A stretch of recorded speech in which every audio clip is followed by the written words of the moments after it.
Y'all thought I was getting that so I could see over the podium. We're so thankful for your presence with us this morning. I mean, what a wonderful day. We've got so many visitors here, so many familiar faces. One I want to make special note of, Brother Joel Caudle and Sister Sarah here. Of course, no stranger to this congregation here. I feel like I'm Timothy and he's Paul, but I always want to make note of him and just feel very thankful for him. But we're thankful for all of your presence. Glad you're here to worship together with us this morning. Do want to remind you of our fellowship meal that we'll have right over here in the other building across the way. You're all invited. It'll be a wonderful time of fellowship then. Brother John Miller, here with us today, and Lord willing, planning to be here with us through Wednesday night. Of course, we'll have one more service today after this one is completed at 1:30 this afternoon, and then Monday through Wednesday at 7 o'clock. Lord willing, he'll be here to preach the gospel. I want to say just a few things about Brother John. Of course, he has his wife, Patty, here with him this morning. They have been married, I believe next month will be 55 years. 55 years, and how wonderful. They have 5 children and 12 grandchildren. I believe Patty told me they wanted to have 12 children, but they got that with their grandchildren. They've got 12 grandchildren, so they did get that. Brother John's been preaching for the Alisana Church of Christ for 6 years in College Grove, Tennessee. And of course, he mentioned earlier during our Bible class time, he is the president of the Churches of Christ Disaster Relief Work, and it's strictly a volunteer work for him. He puts in his time and effort for that and serving the Lord. And we're so thankful for the great effort that he puts forth in that. If you notice in the back, there's some materials back there. They want to get the word out about that work. Not everybody doesn't know about it, but they want it to be made known. The Lord's church is doing this great work. Well, Brother John, I'm not going to take any more of your time. We're glad that you're here. Come teach us, brother. Thank you. Now, is this where I got to sit? Is this the right angle for that thing? Okay. I got to be over a little bit more. Should be able to, yeah, thank you. Oh, okay. How about right there? All right, good deal. Don't mess this up.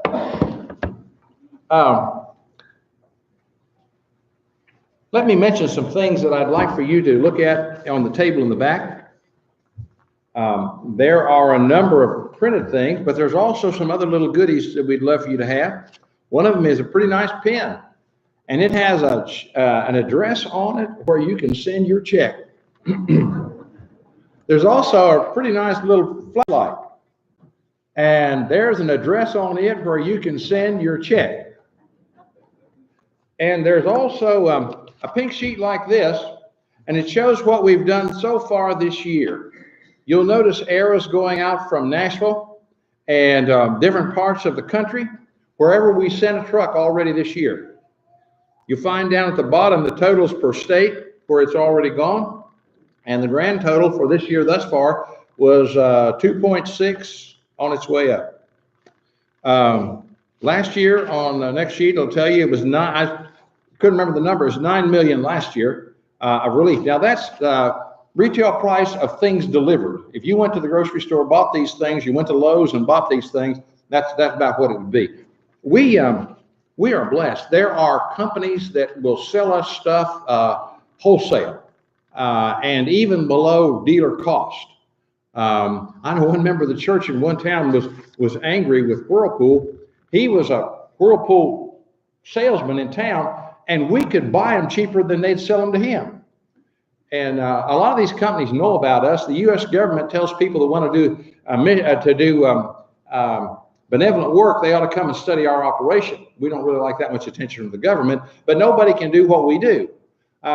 If you give to one of the major things that are all the time asking for your money, they have to pay their president, they have to pay their truck drivers, they have to pay all their employees. None of that free volunteer stuff happens. And so if 10 to 20 cents of your dollar gets to the relief line, that's about it. You give us $1 and we put $3 of stuff on the relief line. Nobody else can do that because nobody else will work for free, right? That makes a big difference. Plus, businesses and companies know what we're doing, and a lot of them back us up and help us. I mentioned in the Bible class that we ended up in a time this last season, storm season, where we had sent out 20 trucks in 30 days. We don't have many trucks. We don't have many truck drivers. We would have independent truck companies call us. Well, they knew what we were doing, and they would call us and say, where do you need a truck to go? We will send a truck and 2 drivers, all our expense. Just tell us when to back up to the loading dock and where to go. Is that amazing? That is amazing. And God just keeps amazing us. Anyway, all these things are out there for you to take. You can get on the mailing list for this if you do not get the newsletter. There is material that tells you about the work and the different workers in it also out there. And Jim, we've all run out of calendars. There are little calendar books out there. And I saw there's only 3 left on the table. We will replenish that as quickly as we can after service. Because if you like those little calendar books where you can write down when you go to the doctor and that kind of stuff, we've got those. And oh yes, they have an address on them too, where you can send a check. And we are especially grateful for those churches that help us. I had somebody already approach me saying that their congregation, they'd like to consider doing that. That is our lifeblood. Now, when a storm hits, a lot of folks will send extra money, and that's good. That's good. But you see, what that will help us do is prepare for the storm after this storm. We've got to already have this stuff bought. We've already got to have our lights on and our expenses paid ahead of time. And so it's great to get it whenever we can, but we can get a regular contribution, even if it's a smaller one, and we can depend on that, then that keeps us going. So churches that send us $50 a month or $100, whatever they can do, individuals that do that really, that's our support base. And these others, they're icing on the cake. They're benefits also. And so we're just grateful for, churches all over the country are working in this area. Brother Jim said the name really ought to be supported by Churches of Christ across the country. And that's right. That's what we are. And that's what we do. Well, I started talking to you, and oh yes, I'll be around here today anytime. In fact, while I'm here, I'll be glad to talk to you about the work, answer any questions. It's okay to ask me hard questions. It's okay. If you wonder about this or you wonder about that, all in the world we're trying to do is fulfill the New Testament goal and purpose, and in the way the New Testament church help people. That's all we're trying to do. And you're free to ask me questions. That's okay. And even if you don't like what I do, it's okay to talk to me about that. And I'll be glad to talk with you about it. Because we think this is really important, and really important at this time, especially when Christianity is under such attack in so many fronts. Let's look at our lesson text. Jesus is being tested by the Pharisees. It's not the only time. And he's tested by something that is really close to people's heart. Just like the time they brought up taxes. Do you like taxes? No. So he tried to get a fight going. They tried to get a fight going to try to destroy Jesus' popularity with taxes. This time, they try to destroy his popularity by asking him about divorce. That's kind of one of those subjects you just, it's a dangerous subject, But I'm going to talk about it because I'm not going to be here next Sunday. Ben, you got to worry about it, okay? I just want to talk about what Jesus said about it, okay? That's all I want to say. It's what Jesus said. That's all I have a right to say. Okay, so they ask him, is it lawful for a man to divorce his wife for any reason? It's a loaded question. You know why? In their day, they had 2 different schools of thought. One of them thought like Jesus did, and the other one was, well, you can divorce your wife for any. If she burned the toast, you can divorce your wife. Guess what? That's the way it is today in America. You don't even have to have a reason. Called no-fault divorce.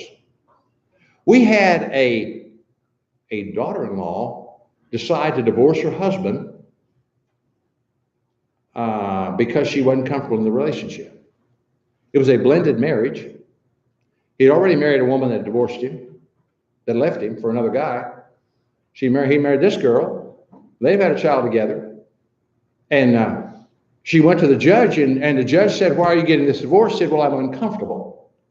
What she had was a blended family. Now, anytime you bring two families together from different backgrounds, and these kids, they don't plan to be together, they don't want to be together, and you're forcing them together. There had been two 16-year-old boys brought into the same house. It's like, you ever hear about tying tomcats' tails together and throwing them over a clothesline? That's kind of what it's like. I'm sorry, I wish I didn't have to tell you this, but it's the way it is. The Brady Bunch doesn't really happen very much. It takes a whole lot of hard work. Can be done, but with a great deal of work and scars. It can't happen. But anyway, she wasn't comfortable. They had a child also that by that time was 6. And I was so proud of the judge when she said she was getting divorced because she was uncomfortable. She says, lady, that's not a reason for a divorce. But the law, of course, allowed it, and the divorce took place. Well, here it is. Jesus says, just read the Bible. If you want to know what God says, I know you may not like the answer, but I don't like a lot of God's answers. But that's still the answer, and it's going to be the answer on Judgment Day, and I got to accept it. I got to adjust to it because heaven and hell is at stake, and I really would like to go to heaven. So I want to please God. He said, have you not read that he who made them in the beginning made them male and female? Uh-oh, we're already in trouble. We're already in trouble. I heard a joke. It's not even funny anymore. I heard a joke a few years ago.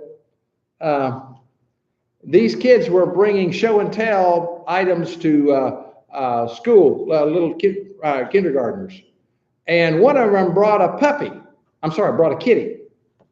And he was showing off his little kitten he'd gotten. And somebody asked it, is it a boy or a girl? And before he could answer with a I don't know, someone said, let's vote on it.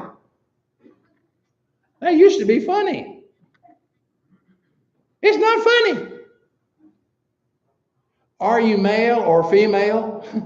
Patty had her sister email her something the other day. If you have any question, look in your underwear. It's pretty plain. It's pretty plain what God made you. Self-hatred is a very serious thing. The suicide rate among folks who can't figure out what they are or try to switch back and forth is high. I never dreamed I would be in a time in America when this would be an issue. I don't know if you've heard or not, Friday, the House of Representatives, with its Democratic majority, voted for the Equality Act. It sounds harmless enough. It's kind of like the Affordable Care Act, though.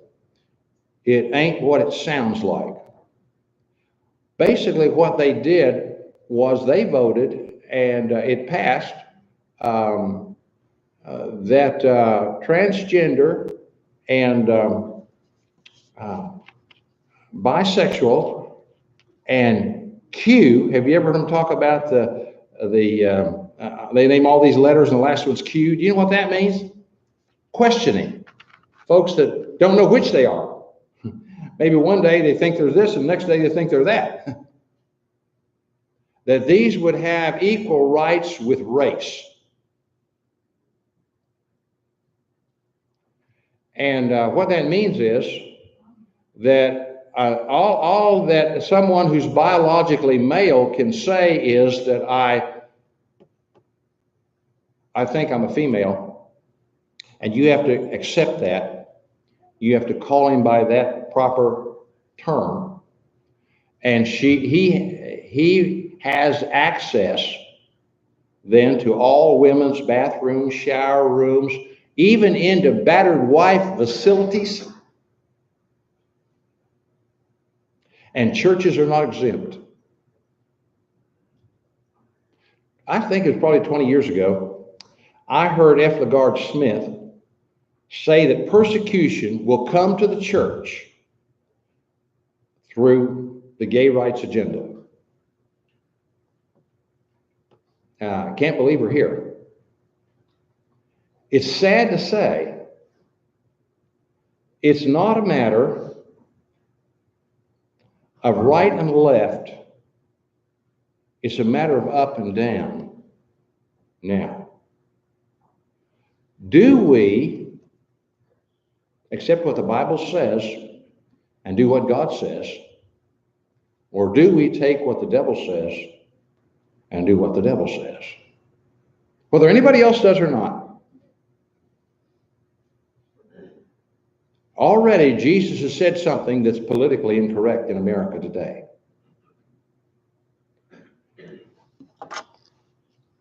But he's just getting started.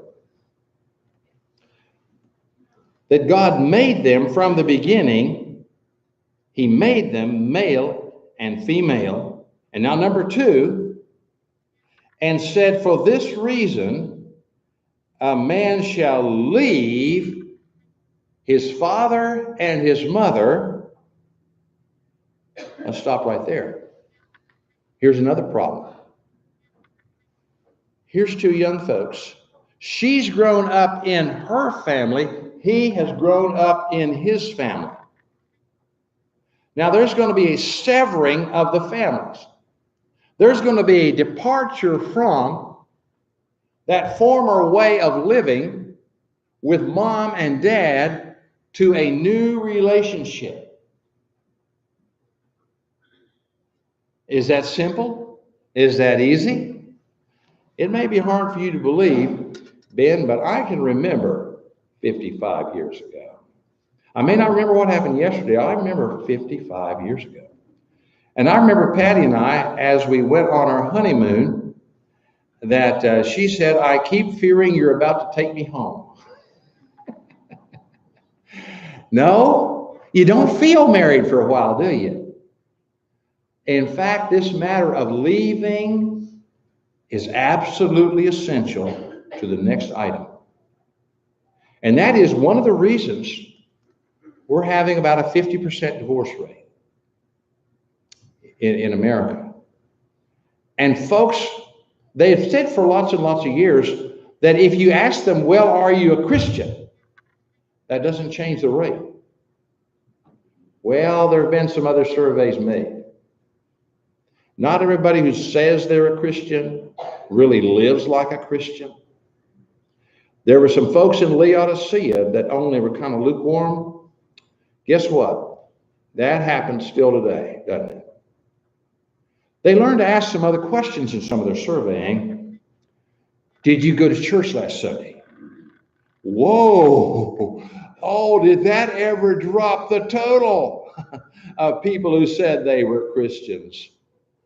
That brought it way down. I mean, it wasn't no 50% of that group that went to church last Sunday that got a divorce. Now, there was still a percentage. I think it dropped it to somewhere around 30. Maybe. So then they ask another question. Are you active in the church? That brought it down even a little bit more. And then they ask another question. Do you pray together every day? Whoa, that brought it way on down. And finally, they ask another question. Did both of you fulfill the biblical requirement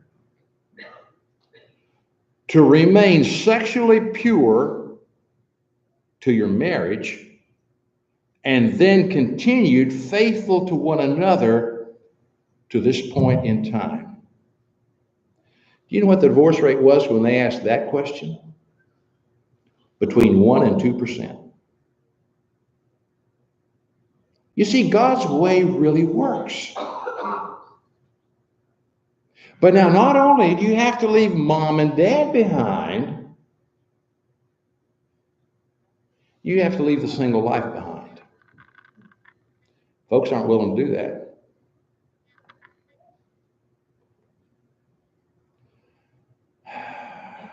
There's someone closer to you now than all your other friends, and it's your spouse. You got to leave that behind. I know it's hard to do, but you've got to leave that behind. You're not single anymore. Some years ago, there was a series Paul Faulkner and Carl McKean put out, Marriage Enrichment. It was on a 16 millimeter film to start with. And congregation where I was preaching at the time, we had shown that, and we put out congregational invitations, and all across the area, folks had come in. And I'd had the preachers prepare ahead of time from those congregations to be there ready to field questions that people would ask afterwards about marriage and family. One of the lessons, Brother Faulkner has a lesson he calls Dying to Live. As we have time this week and we try to open up what the Bible teaches about marriage and family, because I'm still learning, frankly. I'm still growing. Patty and I commit ourselves every year to go and take some marriage enrichment, some marriage training somewhere. Paul Faulkner and Carl McKean said they did that. I heard that many, many years ago. And here these guys are marriage counselors and professors in our Christian school, and they're doing that. Listen. You don't know how good marriage can get. It can just get better and better and better and better, and you can have more fun and more fun together. It just can't get as good as it can get. You just keep working on it, and you'll keep growing. You'll keep growing in the grace and the knowledge of our Lord Jesus. I learned stuff this year I never thought about before. I hope before it's over, I'm going to preach some of it to you. But your Christianity, one of the big things that I learned is that you've got to live your Christianity at home first. The first person you need to get rid of all resentment to is towards your spouse. The next thing you need to do is you need to forgive them just like you have to forgive everybody else. You got to really live you got to practice the golden rule at home with each other. And quit acting like you're just brother and sister peers or something like that and you're fighting over the same piece of apple pie. You got to quit that. And that's part of leaving too, by the way. Paul Faulkner, in his lesson, he pointed out you have to die to self. Selfishness is the biggest problem in our marriages. I'm not as happy as I thought I would be. Well, get real, folks. You probably won't ever. Jesus didn't say he wanted you happy. I've heard people say that. I need to get divorced because I'm not happy, and God wants me happy. No, he doesn't. You can't find a scripture where God says, be happy. But he says, be faithful. Years ago, Brother Barrett Baxter taught me something that I have never forgotten. He says, happiness is like trying to catch a butterfly. You can't do it. But if you'll sit down and become occupied in what you can do, one's have to come sit on your shoulder. That's how happiness comes to you. It doesn't come because the other person makes you happy. They can't make you happy or mad. You do that. And we've got our expectations so far out of line. Hollywood has messed us up so bad that we just think, but I should be fulfilled. Hey, get to work and you'll be fulfilled.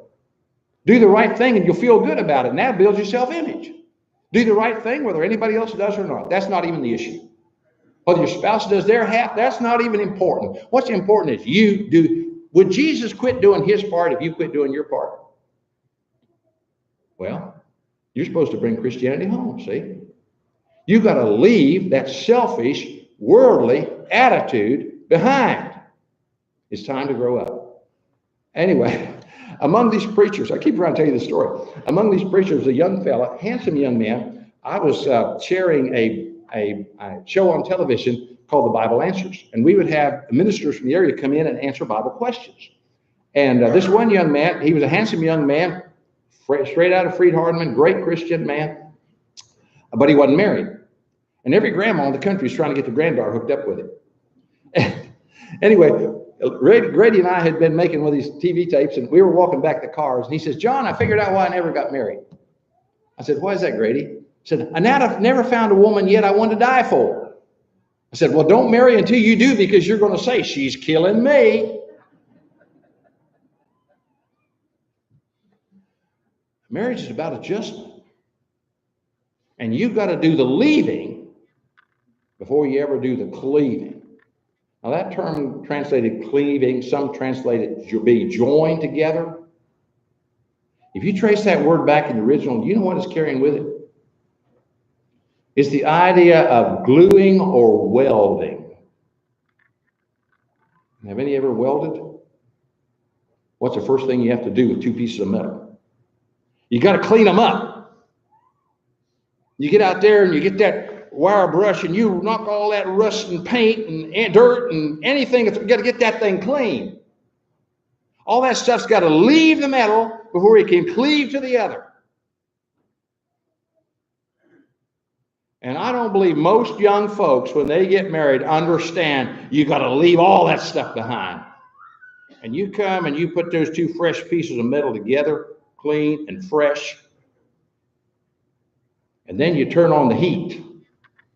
That's what the first few years of marriage is going to be. It's going to be heat. Patty and I just finished counseling two young couples who are getting married in our congregation. And it's kind of useless work. It's kind of like trying to teach preacher boys how to preach who've never preached. After you get out there and get a few bruises, now come back. Now you can learn to preach. And that's what we do. We said, we're trying to make a relationship with you so when the heat starts, you have somebody to come and talk to about it. Because hey, there's been heat in my marriage. Patty says she'd left me a long time ago. She had anywhere to go. But you know, we hung on through those years. And now we're welded just like that. And you can't get that woman away from me. You can't get me away from her. I mean, it don't matter what you offer me. I'm not interested. Because we're welded. We're welded. One of the most painful things and beautiful things to see was to see my uncle at the funeral yesterday. I told the Bible school class about the relationship I had with this man and his wife. She was almost a second mother to me, and him a second father. Well, I was in Lipscomb. They honed me and trained me and mentored me and have blessed me all my life. And one of the members told my wife, Sam is awful weepy these days. Yeah.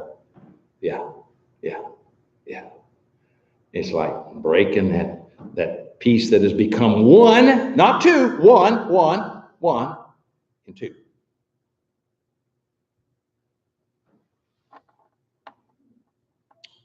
Jesus said, you guys don't understand. Marriage is not some little game you play until you get tired. Like a ball game, then you take your ball and glove and go home. There's no home to go to. I remembered when that aunt and that uncle married. I was young, but I was close to that aunt. She babysitted me, I'm sure, quite a little bit. And I heard my grandma, who I loved, the one that taught me into preaching during the Bible class hour, say to her, Norma, now that you're married, you are not welcome back in our home without Sam.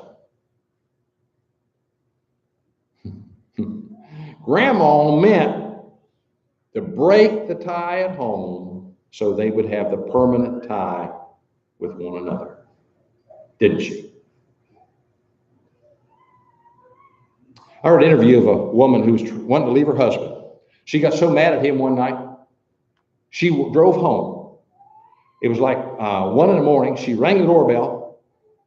Her mother came downstairs, turned on the lights, saw her out there, turned them off, and went back to bed. Said it saved their marriage. See, listen, if you are not ready to lay your life down, lay your selfishness down, if you don't understand this is a commitment for life, don't do it. But if you have, you're in. Now, make it work. A good preacher buddy of mine has this saying, any two people who love the Lord, now that's the issue, you see. Do you love the Lord? Any two people who love the Lord can learn.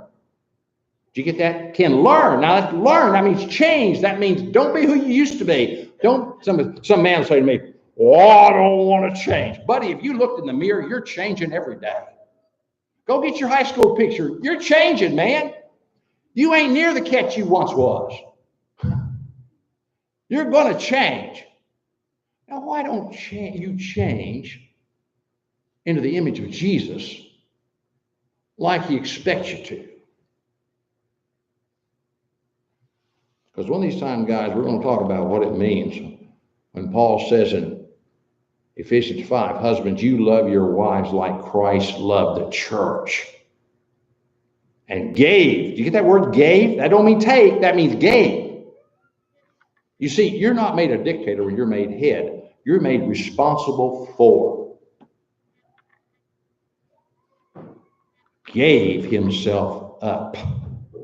So here's that idea, dying again for her. If you're not ready to lay down your childish, selfish, sinful ways for that woman, don't marry her. She deserves better than you. And if you did, buddy, you better get with me and get on your knees and ask God to help you be the man you ought to be to love this woman that he's given you. Because he will use that spouse. I don't think she's even a member of the church. He will use that spouse to hone you. Remember I talked about heat? And make you into his likeness. If you'll let him. Trouble is, most of us jump off the work table long before he's done. And we say, well, I'm not happy. Well, happy's not the issue. Faithful's the issue. You know, I wouldn't want to try to live like this, like I'm talking to you about. I mean, this is tough stuff, man. I wouldn't want to try to live like this without Jesus to help me. I got to go to him. He drives me on my, none of this is natural. It ain't going to come natural. It's like learning to ride a bicycle. I don't know about you, but it didn't come natural. I had a lot of skins on my knees. It's not natural. But it's spiritual. Sin is natural. Selfless devotion is learned. Love your wife as Christ loved the church. Today, I need his help to you. Are you a Christian? I couldn't begin to be the husband I ought to be if I didn't have the Lord on my side. If I wasn't trying to serve him every day, I couldn't possibly be. Ladies, how about you? Are you a Christian? You're going to need Jesus. Jesus is going to have to be the most important one in this home. And both of you love Jesus more than you love one another. And because you love Jesus, he will teach you how to love one another. You can learn. There have been studies done of people who got divorces 5, 10, 15, 20 years later. And you know what the majority of them say? I'd have been better off staying with the first one. Even those that are making it, I'd have been better off staying with the first one. You would have. Make it work. God will help you. I promise. If you're a child of God and you need to return to the Lord. You see, sin's the big problem. We'll talk about this more next hour. Sin is the really big problem. The first thing Satan did to attack the family was make them sin. We're two sinners trying to please Jesus is what we are in our marriage. How about you? If you need to return to the Lord and get back on track and get his help, get his hand in your hand so together you can march forward. Won't you come while together we stand and sing? Our God, hear the voice of Jesus.